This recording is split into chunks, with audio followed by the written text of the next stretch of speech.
مامون بھائی، پاکستان سے محبت کے جو تقاضے ہیں نا وہ ہم سے زیادہ تو کوئی جانتا ہی نہیں ہے بھائی. کیا میں دیکھ رہا ہوں کہ پاکستان کا ہر بندہ محب وطن ہے، لیکن پاکستان قرضدار ہے.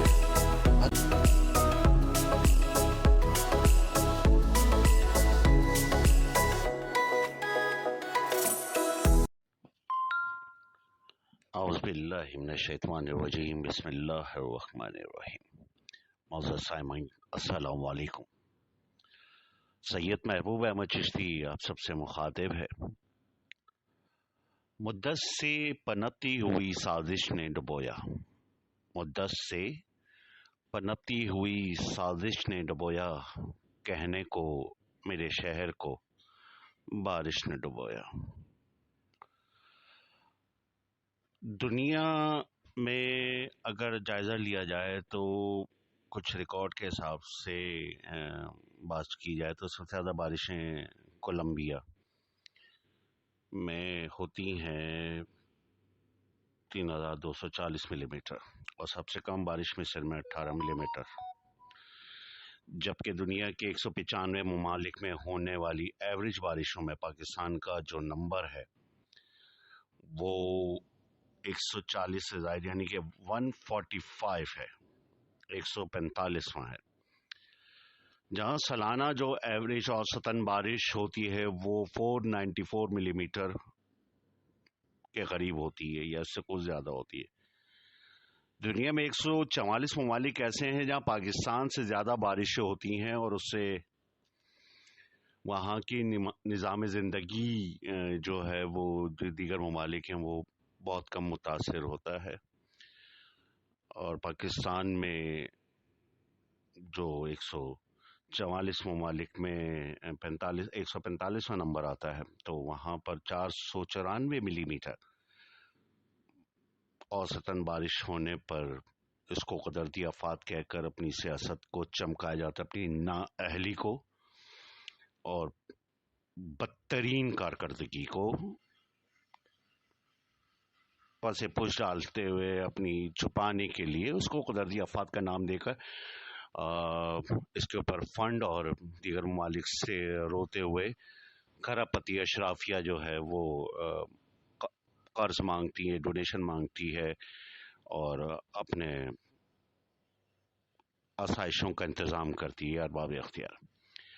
ملک سے محبت سیلابی صورتحال میں ارباب اختیار کے دعوے پانی میں بہہ رہے ہیں، چاہے وہ نواز شریف صاحب ہوں، عمران صاحب ہوں، زرداری صاحب ہوں، سمیت دیگر سیاست دانوں کی جو عیاشی کا وہ جو ہے وہ زیادہ محنت نہیں کرنی پڑتی کہ ان لوگوں کے جو لیونگ اسٹینڈرڈ ہے وہ کیا ہے. بس مشکل ان کے جو بے نقاب ہونے کا وہ جو ذریعہ ہے وہ بڑے آرام اور پیار سے جو ہے وہ بارش کر دیتی. زیادہ بارشیں ملک میں ان کے عزائم جو ہوتے وہ بے نقاب کر دی تھی، ان کو آیا کر دی تھی بڑے دن کہ بھائی کرپٹ ترین یہ اشرافیہ ہے، سب یہ جتنے سیاستدان ہیں نئے پرانے سب. ایک صحنے سے دوسرے صحنے کے درمیان جو وقفہ آتا ہے اس کو امن کہتے ہیں، اور اس درمیانی جو وقت جو تعطل ہوتا ہے، جو ایڈ ہوتے ہیں اس میں یہ سب اشرافیاں جو ہے قوم کے ٹیکس پر جو ہے وہ عیش و آرام کرتی ہے، وہی جائیدادیں بناتی ہیں، اثاثے بناتی ہیں، ان کے نام پہ قرضے لے کر خود کو پالتی بھی ہیں. بدترین نااہلی و جہالت کی اس سے بڑی اور کیا مثال دی جائے کہ 75 سالوں میں اس ملک پر حکومت کرنے والے بارش و سیلابی صورتحال سمیت نکاسی آپ کے لیے کوئی پلان مرتب نہیں کر سکے.